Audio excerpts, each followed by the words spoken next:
Olá, bem-vindo, bem-vinda a você que acompanha as nossas edições do Falando sobre, um projeto da Escola do Legislativo da Câmara Municipal de Varginha, que toda semana traz aqui para vocês assuntos que são relevantes para a nossa comunidade.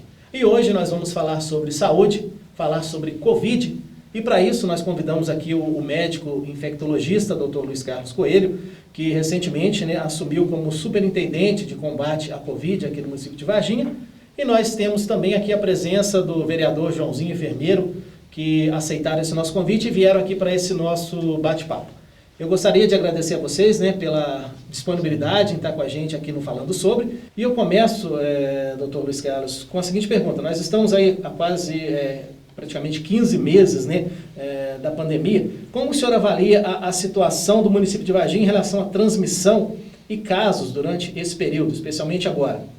Nós estamos aí num período pandêmico que, surpreendentemente, se prolongou mais do que todo mundo queria. Nós temos um cenário de um patamar muito alto de casos novos.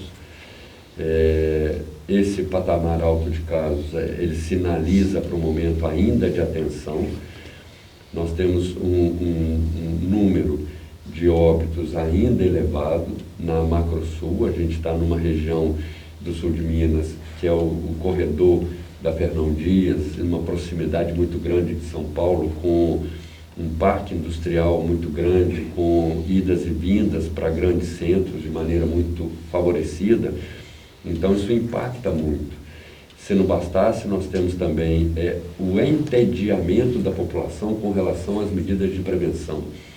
A gente tem uma dificuldade muito grande de fazer chegar a todos mecanismos de maior adesão às medidas simples, de higiene das mãos, do ambiente, uso de máscaras, distanciamento e de não promover aglomerações. Com o passar do tempo, a população foi se afrouxando e, de certa forma, isso impacta muito nesse cenário. Vocês percebem claramente que a gente tem tido aí uma continuidade de casos novos persistentes.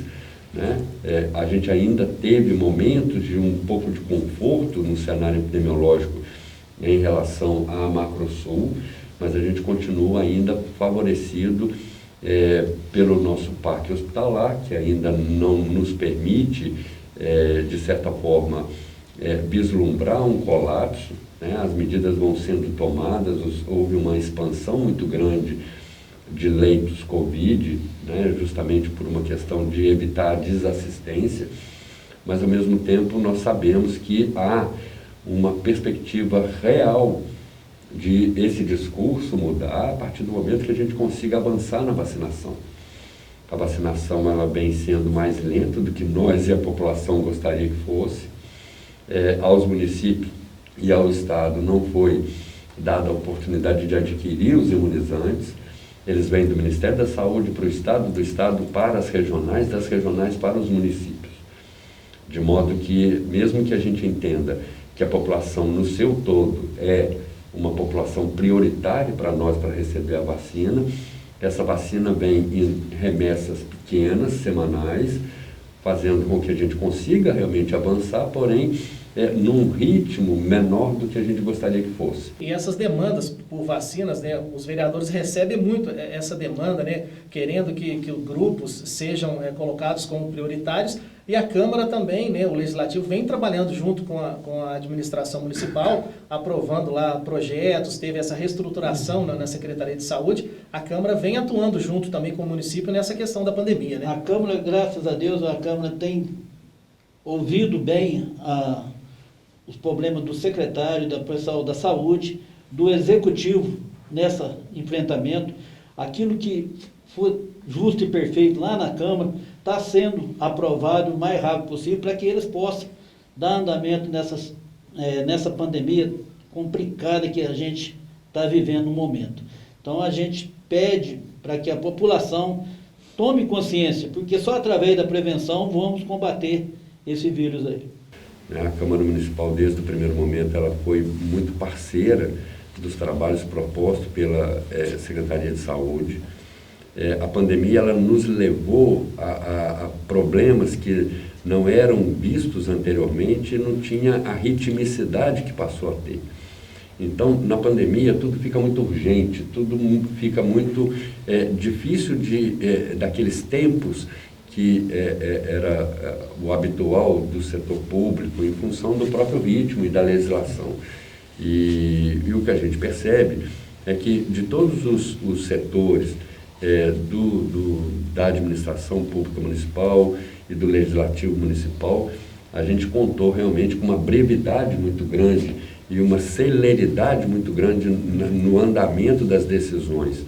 Muitas vezes nós tínhamos demandas assim importantes que não podiam ser aprazadas com um tempo muito grande e a gente contou realmente com um apoio muito irrestrito, né? Eu mesmo tive a oportunidade de ir até a Câmara, naquela oportunidade em que se discutia a lei do uso de máscaras, e foi uma recepção e uma acolhida muito grande, em que eu tive a oportunidade de perceber claramente essa soma, né? Então é isso que é importante para a gente, é de saber que houve realmente um trabalho de se somar, né, esforços para que a gente conseguisse realmente sinalizar para a população a importância do que se tem até então, que são as medidas de prevenção, né, o entendimento de todas as vezes que a gente teve que estabelecer medidas restritivas, né, por mais que não sejam simpáticas, mas eram medidas e ainda continuam sendo medidas importantes para o enfrentamento da pandemia. Tem se falado aí de uma terceira onda, né, da pandemia. A questão de nós termos o tédio mesmo das pessoas, como o senhor acabou de colocar, e até mesmo um certo relaxamento da população, talvez algumas pessoas que tenham tomado a vacina achem que não precisa mais tomar essas medidas de prevenção. O senhor acredita que essa terceira onda, tomando por parâmetro essas colocações, pode acontecer aqui na nossa cidade? A epidemiologia é uma ciência muito matemática, né? Então a gente consegue fazer planejamentos com base em projeções. Essas projeções epidemiológicas, elas se dão com base em fórmulas matemáticas em que se estuda um cenário epidemiológico atual, o anterior, e faz-se projeções para curto, médio e longo prazo. As projeções epidemiológicas, elas dão conta de que na primeira quinzena de julho a gente realmente vai ter um novo impacto alto, né, de um novo patamar com uma altura muito maior do que o patamar que nós estamos, desfavorecendo o nosso cenário atual. Isso se deve não só a esse afrouxamento da própria população e da dificuldade de manter a adesão às medidas de prevenção, como também a circulação de variantes do vírus.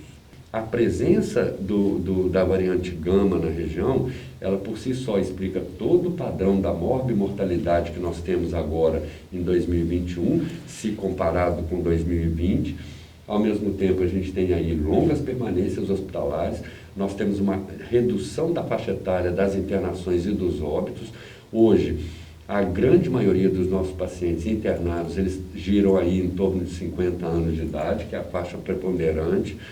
Nós temos aí internações e óbitos em número muito importante de pessoas de 30 a 59 anos. Né? Coincide também, infelizmente, com um grupo muito grande da população geral que ainda não teve a oportunidade de se vacinar. Por isso mesmo, essa corrida contra o tempo e essa ansiedade que a gente também comunga com a população geral de querer vacinar, justamente por entender que isso pode ser um impacto positivo único que a gente teria para enfrentamento desse momento. Só uma pergunta, nós temos aí os hospitais, né, o hospital de campanha, temos lá na UPA hoje está atendendo a Covid, e tem uma previsão que as aulas voltam agora em agosto, né, da Unifol. Qual a prevenção que vocês estão fazendo para que possa o hospital continuar dando esse atendimento ao hospital de campanha? Se tem a previsão de mudança de local, ou se vai permanecer lá no Unifol? Porque eu creio que há necessidade, pelo menos até outubro, esse hospital de campanha. Olha só, o hospital de campanha, ele foi uma construção necessária para uma ampliação do parque hospitalar de Varginha para o enfrentamento da Covid-19. Nós tínhamos aí uma necessidade de um quantitativo de leitos que já era da projeção epidemiológica que se fez com base no que se esperava de internações e de casos. Hoje a gente tem um hospital de campanha de altíssima qualidade, usando instalações perfeitas da Unifal e que foram disponibilizadas para tal. É um hospital que os leitos eles foram contingenciados para a macro-região sul. Então eles estão cadastrados no SUSFácil e a regulação do SUSFácil macro-regional é que ocupa esses leitos.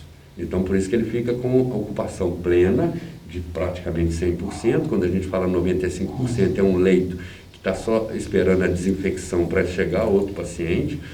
Cerca de 25% a 30% dos pacientes internados em Varginha são de outros municípios, isso já é histórico. Varginha já tinha uma atratividade muito grande para a região, para a área da saúde.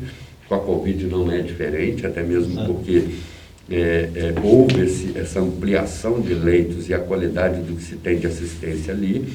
No dia 16 agora de junho, eu estive inclusive na reunião do Conselho Diretor da Unifal, em que a gente conseguiu, por unanimidade, uma prorrogação de mais 90 dias da cessão do uso da Unifal para o hospital de campanha. Isso tranquiliza todo mundo, né? Até mesmo os órgãos de controle, porque lá é um termo de cessão, não é convênio, sem ônus para o município. A Unifal ela cede isso de maneira gratuita. Ela, inclusive, assume toda a questão da conta de CEMIG, de água, a gente usa lá o espaço. O que a gente comemora é a possibilidade que Varginha teve de manter a garantia da assistência à saúde dos pacientes de Covid. Muito importante isso aí. E fundamental, né? E a gente colocou lá à disposição uma tecnologia em saúde de ponta, o manejo de ponta. A gente usa no manejo da Covid-19 no hospital de campanha o mesmo protocolo dos grandes hospitais do Brasil, com a disponibilidade de equipamentos, de recurso humano e de insumo, né, do que está em ponta.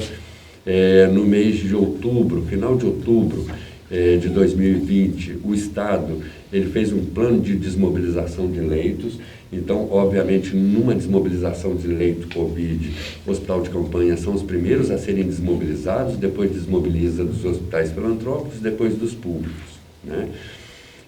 E nós fomos veementemente contra aquela desmobilização naquele momento, já antevendo o que a gente viveria no primeiro trimestre de 2021, e nós participamos de um grupo de gestores que manifestamos contrário junto do Ministério da Saúde e fomos ouvidos, por sorte, no sentido de ter conseguido manter a mobilização dos leitos no hospital de campanha. Paralelo a isso, nós ainda fizemos também, usando da estrutura da UPA, nós otimizamos o espaço da UPA e colocamos na UPA como se fosse um hospital de campanha 2, que nós acrescemos 20 leitos dentro da UPA especificamente para a Covid, para o enfrentamento da Covid. Com relação à vacinação na nossa cidade, como que está o cenário atual da vacinação aqui no município de Varginha? E nós podemos ficar otimistas quanto a esses calendários, principalmente o Estado de Minas divulgou um calendário que até outubro, se tudo correr bem, de acordo com a entrega das vacinas, consiga vacinar toda a população acima de 18 anos com a primeira dose? Olha, me preocupa muito essa palavra que você usou, se. O se é algo que nos angustia muito. Porque se o Ministério cumprir o calendário, se o fabricante entregar, se chegar no Estado, se. Então, esse se, eles nos deixam com uma responsabilidade muito grande na fala e na transmissão desse calendário para a população geral. O que a gente vem trabalhando até hoje na chegada da remessa, a gente já conferir a quantidade que está dentro da caixa e já levar para as unidades, imediatamente as unidades de vacinação contra a Covid, que nós temos aí 4 unidades, uma por quadrante também de vacinação para a Covid, e mais o drive-thru do Alto da Vila Praiva, que foi montado lá naquele primeiro momento para o idoso, e que ele acabou ficando perpetuado porque ficou bom e a população aderiu a ele, favoreceu para muita gente. Então, o que a gente espera realmente, assim, é lógico que o que eu espero é que esse cronograma seja cumprido. Então, nós estamos aí já numa vacinação dos pacientes sem comorbidades por faixa etária. Esse cronograma ele vai seguir, obviamente, com base no que a gente tem de quantitativo chegando. Esse quantitativo que chega, ele já vem quase que carimbado, só falta vir no frasquinho da vacina o nome, o CPF e o endereço para quem que vai ser aplicada. Então, não é dada a mim, ou ao prefeito, ou à Câmara, ou alguém, a oportunidade de decidir em quem vai aplicar aquela vacina. É importante a oportunidade que vocês estão me dando, porque essas notas técnicas e essas deliberações, elas são de conhecimento público. Existe um portal de transparência, existe no Estado oportunidade no próprio site da Secretaria de Estado da Saúde, em tempo real publicado, os quantitativos que foram, para quem foram, né? Então, assim, não há a oportunidade local de decidir para quem vai usar a vacina. E a gente não pode, por exemplo, pegar a vacina do professor e colocar para o pessoal da saúde. Eu não posso pegar do professor e colocar para o caminhoneiro. Cada um vai receber essa remessa já carimbadinha para quem quer para aplicar. E chegando para a pessoa, ela vai receber a vacina. Eu ouvi algumas lives sua com o prefeito, que o prefeito deixou uma verba reservada para que possa comprar essas vacinas. E eu creio que uns 15 dias atrás, o prefeito teve reunido em Pouso Alegre para saber dessas compras da vacina. Há a possibilidade da prefeitura adquirir mais vacina, independente do Estado ou do governo federal? Olha, Joãozinho, eu sou testemunha pessoal do esforço do prefeito Verde desde o primeiro momento na busca das vacinas. Não. Obviamente, ele e todos nós sabemos claramente que a vacina é a única arma de prevenção ativa que nós teríamos para o enfrentamento da pandemia. O fato é que os fabricantes, eles deixaram já comprometidas as suas produções para as nações. Tá. Então, os estados também estão buscando essa alternativa. O prefeito Verde, ele faz parte daquela frente de prefeitos pela imunização e pela aquisição das vacinas. O fato é que, por exemplo, se um fabricante oferece uma vacina, mas podendo entregar essa vacina só em dezembro, ou janeiro, ou fevereiro do ano que vem, ela não vai nos atender nesse momento. É um momento crucial que a gente precisa. O que a gente precisa é agora. E de imediato, mesmo que haja uma pressão muito grande da frente de prefeitos, mesmo que haja uma pressão grande dos governadores de estado, o Ministério da Saúde, ele centraliza em si a aquisição dessas vacinas já adquiridas e comprometidas com a venda para o Brasil. E aos estados não foi dada essa oportunidade, nem aos municípios nesse primeiro momento. Pode ser que ali na frente, na hora que ampliar um pouco a produção, a gente está aguardando aí, por exemplo, agosto, a gente acredita que a gente vai ter um boom de produção de vacinas a partir do momento em que... O Brasil vai ter fabricação própria, né? Do IFA no Brasil, então isso pode ser um diferencial para cumprir esse calendário. A gente precisa ter esse IFA sendo produzido no Brasil, né? E essa projeção do Estado, ela também está na dependência de que isso aconteça para poder favorecer uma aceleração muito grande a partir de agosto da produção nacional da vacina. Isso vai ser um fator importante. Nós temos aí a Janssen já sendo aplicada aqui. Então, assim, a multiplicidade de vacinas, o maior aporte de quantitativos, é isso que a gente quer igual à população geral, né? Talvez até mais do que a população geral, nós que estamos com essa responsabilidade de gerenciar e de proporcionar esse acesso, a gente quer isso, ter vacina. E de uma maneira que tem uma palavra que eu gosto muito no SUS, que é a equidade. Né? Muito importante. É todo mundo tendo ao mesmo tempo o mesmo direito e com qualidade. Então, assim, a universalidade, a gratuidade, a equidade, elas são palavras que não saem da nossa mente, sabe? E ao mesmo tempo o que a gente vê agora, e a população em geral agora está sentindo na pele, uma coisa que a gente vem sentindo desde março do ano passado. Porque quando se fala de Covid, o mundo, e precisa de um insumo, o mundo inteiro quer aquele mesmo insumo no mesmo momento. Nós precisamos ressaltar aqui, né, voltando um pouquinho ao assunto, que mesmo as pessoas já vacinadas, elas precisam manter, né, as medidas, né, que são colocadas para prevenir, né, a máscara, a higienização das mãos. Por que é tão necessário isso e talvez as pessoas, às vezes, que já vacinei e relaxam um pouco nessa questão? Isso, a gente tem batido muito nessa tecla, por quê? Porque a vacina ela tem 2 doses, exceto a Janssen que a gente começou a fazer, mas que é uma dose só e ao mesmo tempo as outras são 2 doses. Então tomar a vacina uma vez, a primeira dose ela está parcialmente vacinada. Depois da segunda dose ela está completamente vacinada. Outra coisa é ficar imunizado. Imunizado, cerca de 15 dias depois da segunda dose, há um incremento maior na produção de anticorpos, que foi impulsionada com os anticorpos produzidos pela primeira dose. Significa, isso tem a ver com aquelas questões ligadas à eficácia da vacina, a capacidade dela de fazer a soroconversão e criar anticorpos. O fato é que para a gente ter uma população imunizada, a gente tem que ter 90% ou mais de cobertura vacinal, para que desses 90% ou mais de pessoas completamente vacinadas, nós tenhamos aí mais que 60% de pessoas imunizadas, que a vacina pegou, que gerou anticorpos. Então, o que a gente tem visto? A população geral, já está claro para a população geral também, a queda absurda que a gente teve de óbitos e de internações nos idosos que já foram vacinados. Isso é patente.